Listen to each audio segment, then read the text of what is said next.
Every year, lots of pencils are sold all around the world.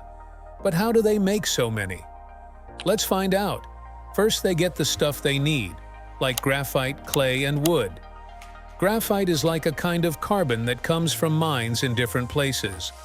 The best graphite is from Sri Lanka and Madagascar.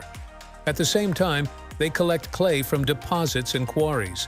This clay decides how hard or dark the pencil lead will be. Besides graphite and clay, they also use wood, usually cedar from California. Cedar smells nice, doesn't change shape, and is easy to find. They try to get the wood responsibly from forests. Once they have all the materials, they start making the pencil lead. They grind graphite and clay into tiny powders. The mix of graphite and clay with water makes a paste. They use a machine to shape this paste into long, thin rods. These rods get cut into pieces to be the right size for the pencil. Mixing graphite and clay to make pencil lead was discovered a long time ago by a chemist named Nicolas Jacques Conté. Now it's time to put the pencil lead into the wood. They use cedar wood slats for this. The wood is already dried, stained, and waxed to stop it from changing shape.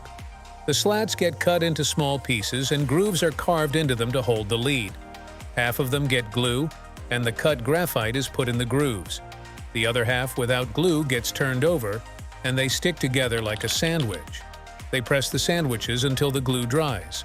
After that, they use machines to give the pencils their hexagonal shape, which helps them not roll off surfaces. Once the pencils have their shape, they get smoothed by sanding. This makes them nice to touch and removes any bumps. Then, they put a layer on the pencils to make them stronger and look good. This layer can be lacquer or enamel. They dry and polish the pencils to make them smooth. Sometimes pencils get extra treatments like heat to make them stronger.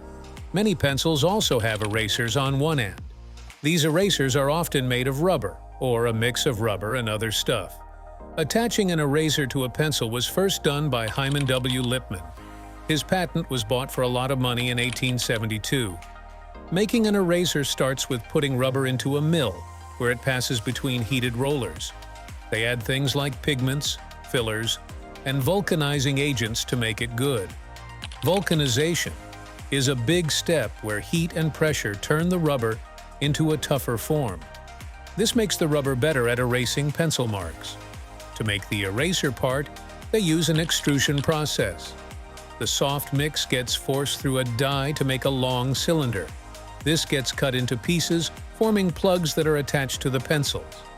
A ferrule, which can be metal or plastic, is added, and the eraser is fixed to the pencil.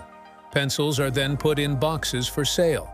For big quantities, they use sturdy cardboard boxes for retailers and wholesalers.